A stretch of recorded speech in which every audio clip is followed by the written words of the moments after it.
ఏంటమ్మా ఈయన్ని సెలెక్ట్ చేసావు డైరెక్టర్ గా? చూడ్డానికి అది ఎలా ఉన్నాడు ఈయన డైరెక్ట్ చేశాడా? బానే చేశాడా సినిమా? ఎట్లాగా ఎందుకు ఇతన్ని సెలెక్ట్ చేసుకున్నావు? బానే చేశాడు అంకిల్. అంటే పూర్ణోదయ సినిమాలన్నీ చూసి పెరిగానని చెప్పాడు నాతోటి. ఓ అట్లాగా? పూర్ణోదయ సినిమాలు చూసే పెరిగినా సార్. నేను ఒక 9th క్లాస్ లో 5'4" ఉండేటోని. పూర్ణోదయ సినిమాలు చూసి 6'1" వరకు పెరిగాను నేను. ఓహో, హైట్ పెరిగిపోయావు. ఇట్లా నన్ను అందరు ఫస్ట్ పొట్టాడు అనేటోళ్ళు. నాకు కోపం వచ్చి పూర్ణోదయ సినిమాలు ఇట్లా చూసి ఇట్లా పెరిగిపోయాను. ఫాస్ట్ పెరిగి. పూర్ణోదయ సినిమాలో నీకు ఏది ఇష్టం బెస్ట్? Gang leader sir. పూర్ణోదయలో అంటే సిరివెన్నెల చాలా ఇష్టం సార్. సిరివెన్నెల ఏంటమ్మా ఏంటి? పూర్ణోదయ సిరివెన్నెల చాలా ఇష్టం అంటారు. పూర్ణోదయ సిరివెన్నెల. నువ్వు పూర్ణోదయలో అన్ని సినిమాలు చూసావు తల్లి నువ్వు? సిరివెన్నెల పూర్ణోదయ అది కాదమ్మా, మీ తాతగారు ఫీల్ అవుతారు.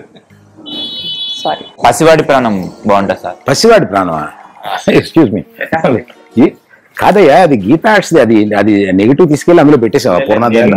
మీకు పసివాడి ప్రాణం కూడా పూర్ణోదయాలు వచ్చింటే బాగుంటది అని చెప్పాను. అంటే మేము గీతా ఆర్ట్స్ ఏమవ్వాలంట? కాదు, పసివాడి ప్రాణం కూడా నువ్వు తీసుకెళ్లి పూర్ణోదయాలు బాగుంటది.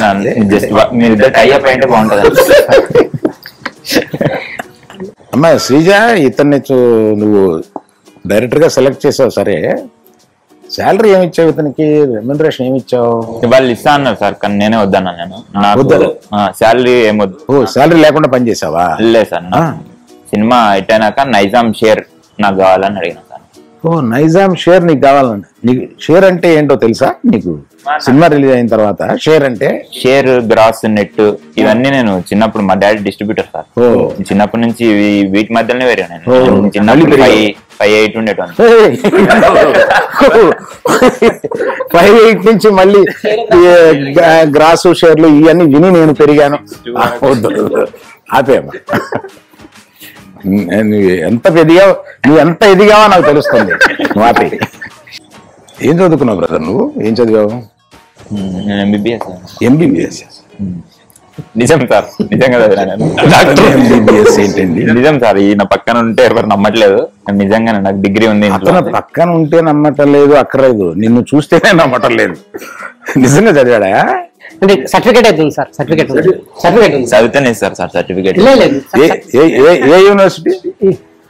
కాకతీయ యూనివర్సిటీ. కాకతీయ కాదు సార్, మహబూబ్ నగర్ లో SVS మెడికల్ కాలేజ్ అని. యూనివర్సిటీ అడిగిందా?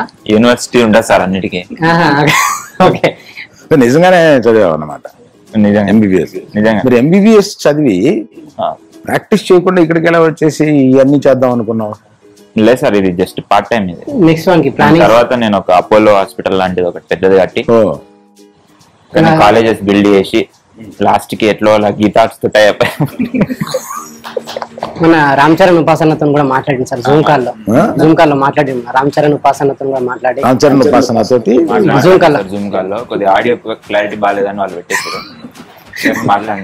అక్కడ డీల్స్ అన్ని అయిపోయినాయి సార్. వాళ్ళు అవన్నీ అంటే వాళ్ళతో టైప్ అయిన తర్వాత ఆ డబ్బులతో మీతో సినిమా చేద్దామని అట్లా. ఇప్పుడు నా టైప్ కాకుండా అపోలోతో టైప్ అవుదాం అనుకుంటాం. Very good.